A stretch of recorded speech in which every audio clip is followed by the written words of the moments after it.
So what's up, my people? How we doing? We're talking about government contracting today. This is Quad. I'm here to enlighten you, give you another resource for government contracting. I've just started out in this space as of July. I actually love it because I love researching. I love reading documents. I love reading the law. But the only thing with this is for my new people that's in the same position that I'm in with government contracting, I haven't won a contract yet. I'm still in my process of bidding. So, everything doesn't work out. And I have learned that if it doesn't work out on this one, there is a plethora of solicitations. Don't get stuck on this one solicitation. Keep it moving. Because if you attach yourself to this solicitation, which I'm guilty of, you would spend so much time on this one solicitation and you're missing out on opportunity somewhere else. So if an opportunity isn't for you, especially when you have a full-time job along with doing this, the research part is the longest part of government contracting. If you can streamline the research and streamline how you do things, it'll go a lot smoother. And I'm coming to find out that I'm going to need a team. So I encourage anybody, if you got any family members, anybody that's good, that understands what you're doing, and you could teach it to them to streamline the process, by all means, create your team. But I'm not around a lot of people that's in the same space as I am. So I'm going to start networking, and I'm going to start, contacting other people, partnering. So I'm learning that process as well. Rome wasn't built overnight. So with that being said, I found a resource online called NotebookLM that helps you to summarize and break down a lot of these solicitations. Because if you're like me, your attention span is short. I'm creative, but when it comes to a lot of words, you have to comprehend what they're asking. And I'm a full-time teacher, and I have students, and I teach math. Reading is a part of math also. A lot of times they're not performing well because their reading level, comprehension level is low. And I do understand that there are adults that are in that same position because we're teaching the kids. We're teaching their kids, or I'm teaching their kids. So I totally understand that. I see where you're coming from, and I'm going through that myself. The only hard part of me is keeping up with my tasks and my regular duties and doing this part-time, which I want to make this full-time. So if you're a newcomer to government contracting like me, this should be a very useful tool. So I'm going to use NotebookLM, and I may jump into ChatGPT. I could ask ChatGPT anything and I get everything. But the thing about NotebookLM, and it's a Google product, the thing about NotebookLM is it just summarizes. You have to see it. I have to show it to you. So with that being said, let's get right into what we need to do. I'm going to present my screen. So we're going to go to SAM.GOV first. We're going to find a solicitation. All right. So let's go find the solicitation. I typed in my next code. Let me show you on the left side right here, 5419990. I do a lot of middleman researching, and I'm bidding on those because I find that the product-based ones, you have to have the money up front. And, a lot of entrepreneurs like me, you don't have the exact capital or the exact money that you need up front, especially when you're talking about thousands of dollars, like $20-some thousand, $50-some thousand. So let's find one real quick. Let's pick this one. All right. Battery subsystem replacements. I don't know anything about batteries. I just did with research. I did with graphic design. I did with all that type of stuff because I got about 4 or 5 next codes. But this is one of them where I do a lot of research on. So if you notice, I already followed it because I do go through here already to find kind of like things that I may be interested in. So I actually followed this one, and it'll send me notifications in my email whenever something updates, or if it's closed, or anything that updates to this file or this solicitation, it sends it to you as a notification in your email.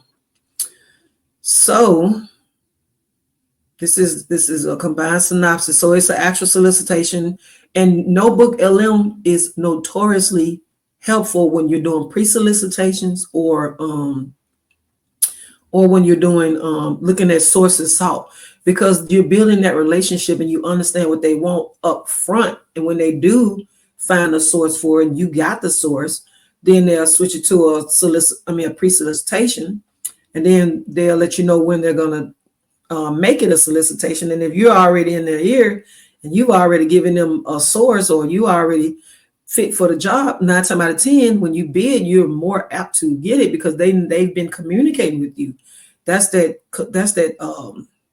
relationship that you've built with that agency. So I do believe that pre-solicitations and using sources salt helps you in the long run. It may not help you right now, but it helps you in the long run. So let's go ahead. I'm going to go down and I'm going to download the solicitation. So now, mind you, I hadn't looked at nothing else, but I do want to see where it's located. I always check to see where it's located. All right, so the place of performance is St. Anigos, Maryland. All right. So I hadn't noticed. I'm moving up the screen quick. I haven't looked at anything. All right, so I'm going to download. Now, I don't want, when you click the download all attachments link, what it does, it creates a zip file. Just for the sake of the video, I don't want to, since it's just one file, I don't want to open up a zip file, because when you put it in NotebookLM, it has to be in PDF format. And if you download this zip file and try to open it up from that zip file, it's going to give you an error, because you have to, the computer system has to read it. Okay. So that's the whole purpose. So I'm just going to download it from here, and it'll already be in my downloads. All right. So let me go ahead and go over to, and I want to show you my notes. I did write some notes. So the thing about with NotebookLM, the benefits to it is it improves your productivity and research efficiency. And that's exactly, ever since I've been using NotebookLM, I've been going through solicitations faster. And because I don't want to spend my time on something, by the time I get through reading this document 5, 6 hours, maybe 10 hours later, I don't want to do it. So with NotebookLM, it helps me with knowing exactly if I'm interested in, do I like it, or will it be a good fit for me? Is it in a good time frame? So it actually breaks it down. It gives you those AI summaries. And also, and I'm going to show you the targeted questions that they already have built in. Once it reads this document, it's going to already have built-in questions for you. Now, granted, you can have your own questions, because NotebookLM is powered by AI. So I think if I'm not mistaken, is it 2016? I think it's 2016 when ChatGPT goes back. Okay. So it will be pulling resources from the World Wide Web. Structured formats, it has facts, timelines, study guides, which enhances clarity and organization, which you can ask these questions. I'm going to show that to you inside of it. And those concise summaries, it pulls information that's not even in the solicitation and kind of give you an idea of what the solicitation is asking about. Because I've never been in the Army. I've never done government contracting in my life. So I don't know exactly what they're asking for. I just know it's a big government entity. But NotebookLM helps us out with this process. So with that being said, this is NotebookLM. So I'm going to encourage you, while you're watching this video, to go ahead and create you an account. And it allows you to pick, like, the dialogue. They have a dialogue where you can press play and you get to hear exactly what the document is talking about. They're going to kind of deep dive and do a breakdown analysis of what they're looking for in this solicitation. So let's create a new one. So with this, let me make sure. So with this, all right. So with NotebookLM, and let me take it off the screen right quick, because I want you to see exactly what NotebookLM looks like. Let me go back. All right, so this is what NotebookLM looks like. You create your account and you get to choose whatever the type of voices you want for the dialogue. But I'm going to click back on it. You can click create new, but I'm going to click back on it because this is the one I was on at first. So when you choose your file, and we've already downloaded, right? When you choose your file, you got options. You get to add up to 50 sources on one notebook. They take documents from Google Docs and Google Slides. If you have them blocked, like unshared, I would advise you to share them. So if you want to put this file in your in your notebook. You can do it. Sometimes it works, sometimes it don't. If you just download a file or put a file in your drive, you have to wait till it upload, or NotebookLM won't read it. You can link a website, you can link YouTube. If YouTube is blocked private, it's not going to allow you to use that as a source. And if you want to copy text, you can copy text. But every document that you upload has to be in PDF form, okay? It has to be in PDF form. So on your left, you'll notice that it's loading the document. If for any reason I tell anybody, we're using this as a tool to help us break this document down. And you can always go click on the document on the left, and it allows you to see in text what's on this actual document. You see it? And the key topics, if you have a question about it, and I'll show you what these little tabs over here mean, because a lot of times you don't understand what battery replacement is, system verification, product packaging.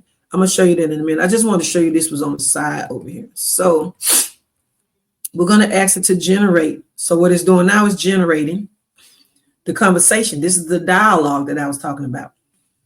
While it's generating that, I like to look at the timeline. I always click timeline. Now, it doesn't, all documents don't have a timeline. Kind of sniffing here. Okay, so this one lacks the capability to process a timeline. So this one doesn't have a set timeline. Like some solicitation be about 90 pages, 100 pages long. They may have a time frame when certain things are supposed to be done, like when this document is supposed to be done or when this training should be done. So it'll list all of that in this part of the note. So since that didn't work for me, I'm going to click that notebook guide. Takes us back to the beginning. It's still generating. I'm going to go ahead and click a briefing document. And when I click this stuff, I always copy and paste it into my document, because I can use this information to send to my subcontractor. I can use it to send to my subcontractor. And if you notice, it has everything you need that you can send right to your subcontractor. You see it? Project overview, scope of work, what we're looking for, and it's telling you exactly the requirements needed for this job, period of performance, location, point of contact. I know sometimes when you're sending these quotes to the subcontractor, you don't want to give them too much information. But I feel like if you're subcontracting with a company, they need to know exactly what they're going to be doing and where they're going to be going. Because if you're asking them to invoice you or complete an invoice, they got to put travel amount in there. They got to do all of that. Granted, there are some companies that's already registered in SAM that if you send them this information, you've done the legwork for them. They'll go and they'll bid on it themselves. But does that mean that they're going to win the bid? No, because you may find a subcontractor that's lowest, especially if the solicitation is asking for lowest technical price acceptable, LTPA. So it doesn't mean that they're going to win it. Just one company you don't need to be doing work with no way, partnering with anyway, because if they go behind you and do that. Now, there is a FAR clause that states that they can't do any, I think it's got something to do with bidding, to where if you partner with this company and y'all had an agreement and they turn around and they do their own bid and they try to bid lower than what they gave, the quote that they gave you, that's against the FAR clause. That's against the law. They're not supposed to do that. So if you partner with a company that's doing that, you don't need to be partnering with them anyway. So I feel like they should have all this information, because in order for them to fill out an efficient quote, they need to have this type of information. And that's just my opinion. You got some people that say different. Teach me. I'm here to learn too, because I'm brand new to it, but that's just me. That's just me speaking. All right, so I'm gonna go back. You can also do facts. Let's see. You can also do facts. But it's kind of messed up on this over here.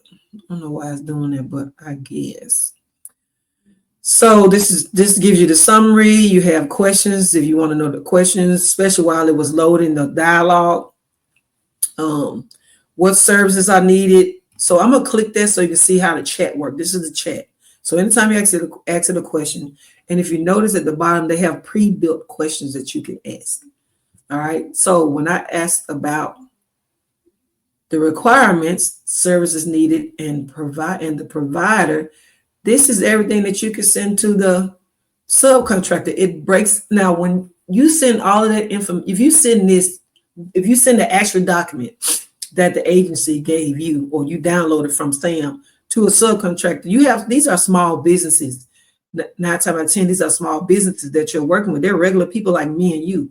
And if it was overwhelming for you to look at the document, it's going to be overwhelming for them too. So with NotebookLM, it breaks it down. It makes it easy for you and it makes it easy for them. So if they have a question for you, it's easy for you to answer because now you understand. And notice I'm just skimming this, just skimming it, okay? To seeing if it's something I want to deal with or if it's something that I want to do. So disassembly, remove and dispose of depleted units, installation of new units. So this can help out with my invoice, okay?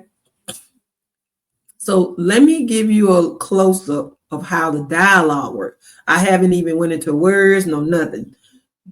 So they're going to do a dialogue, a deep dive, a breakdown of what the solicitation is.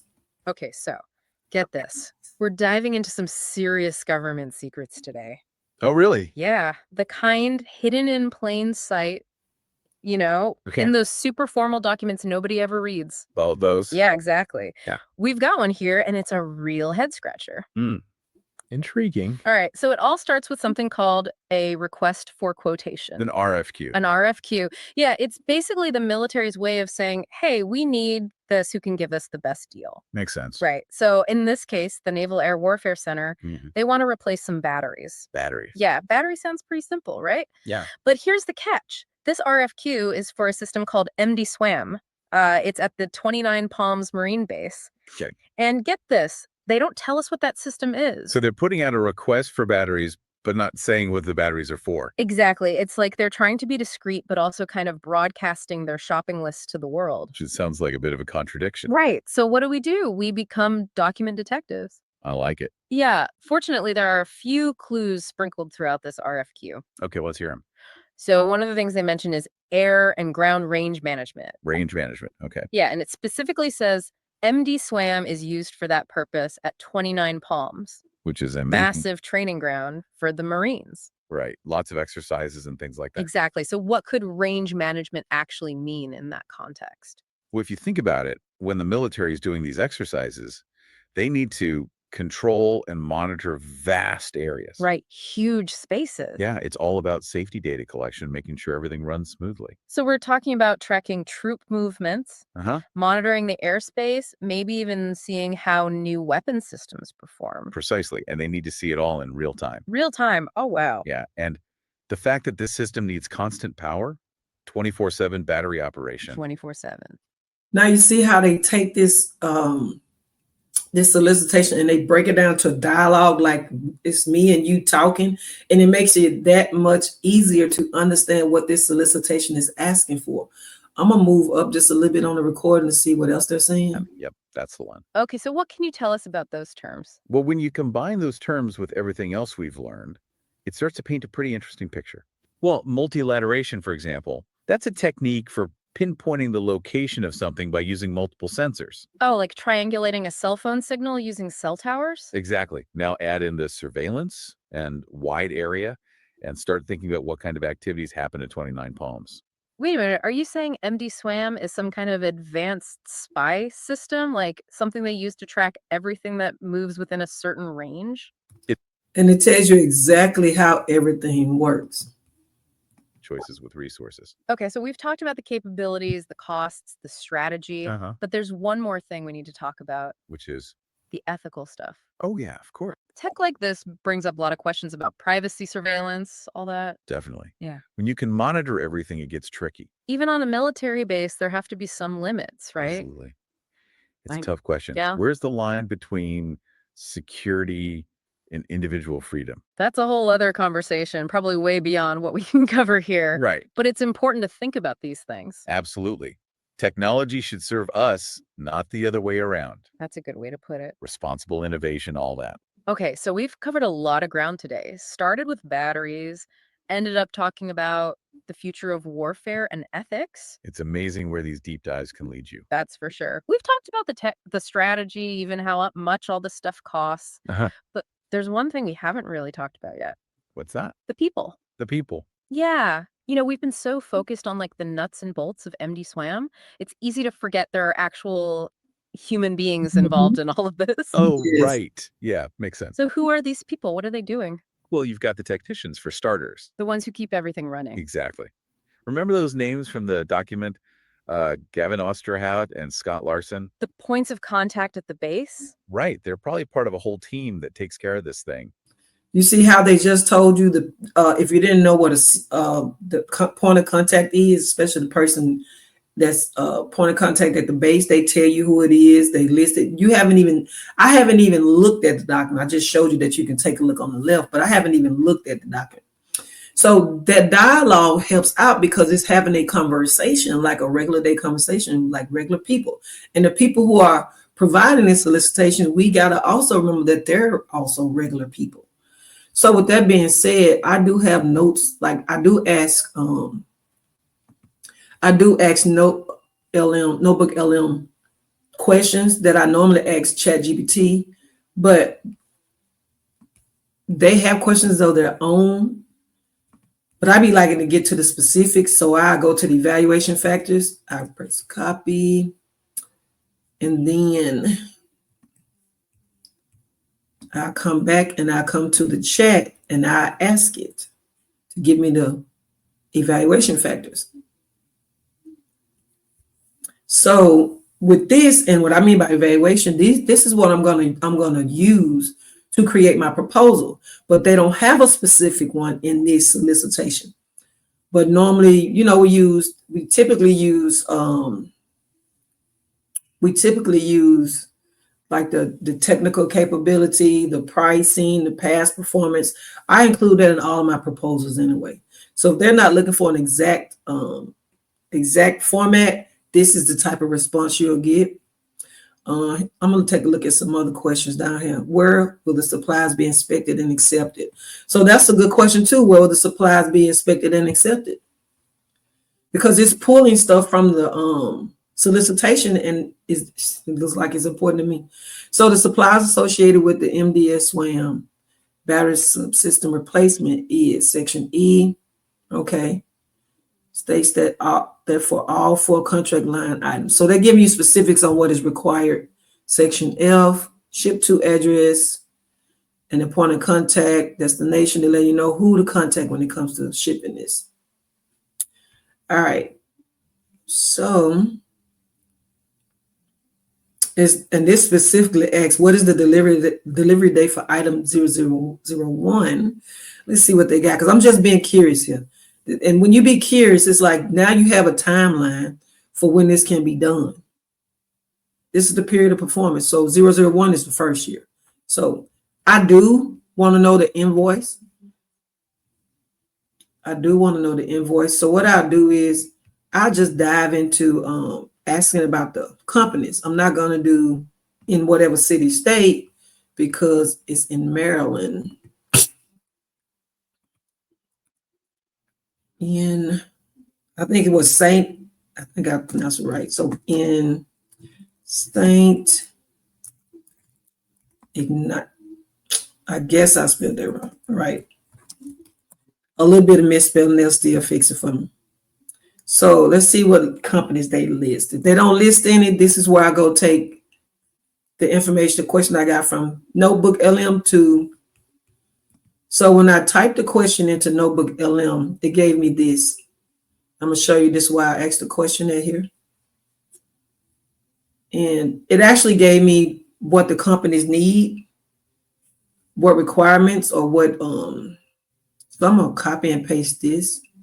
Control copy. I'm going to take it right to ChatGPT. And I'm going to type in specified reporting. Let me go back to the company. In Saint, I guess I spelled that right, Maryland, that can perform the work. Put that down there. Let's see what ChatGPT got going on. All right, so it gave me some companies. I also like to ask which companies are the best. Which companies are the best fit for the required services. Can't spell. So it's going to tell me which company is the best. All right, so it's saying Sure Power, telling me these are the best ones.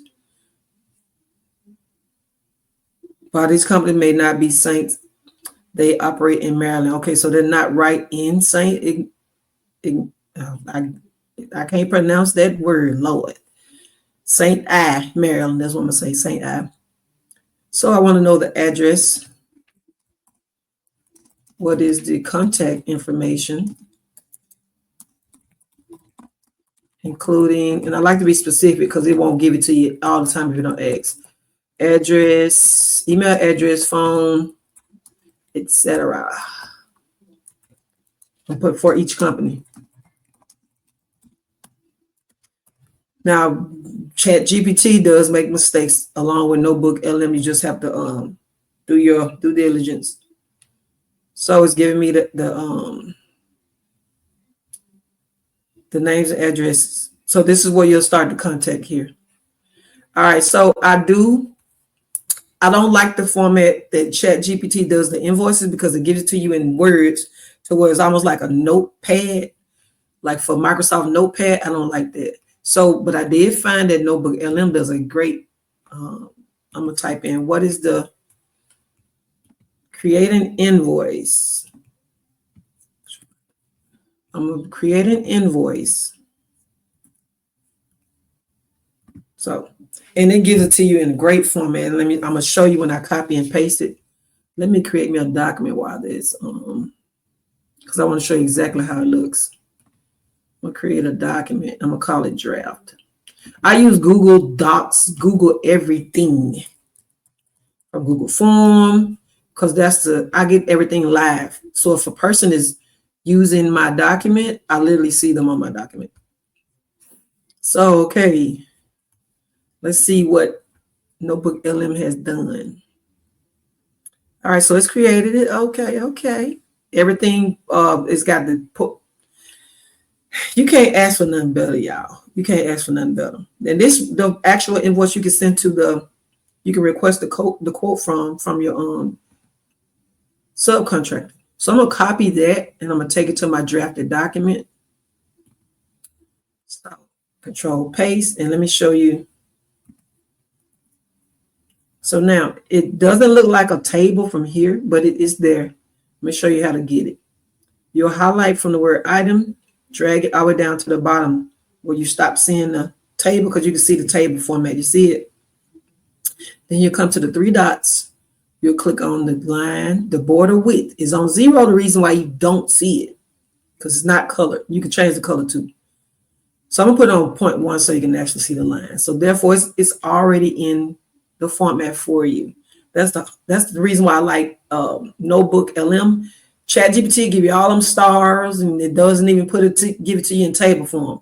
And you can request that watch this. You can request that it gives it to you in table form. So I'm gonna copy this, Control copy, and I'm gonna bring it to ChatGPT. So for my people who just love ChatGPT, you're gonna copy it. You're gonna bring it here, and you're gonna tell it to create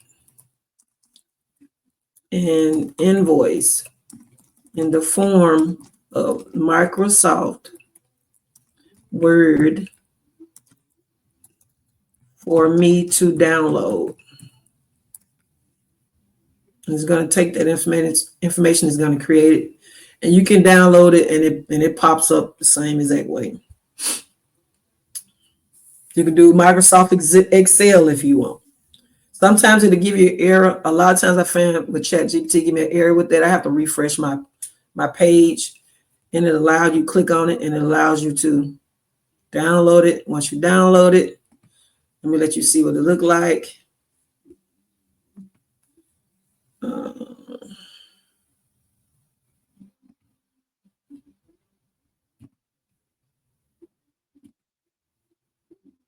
I'm gonna let you see what it look like, because I gotta change it to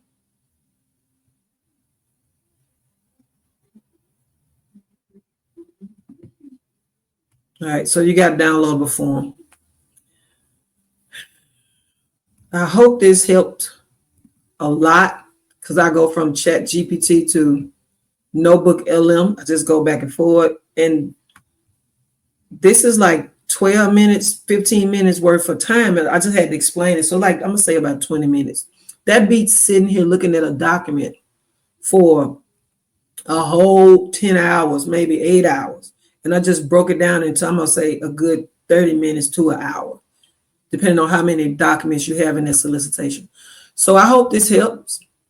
Go ahead and like, share, and subscribe to my YouTube channel. I am on Facebook, but I do a lot of talking and conversating on my YouTube channel.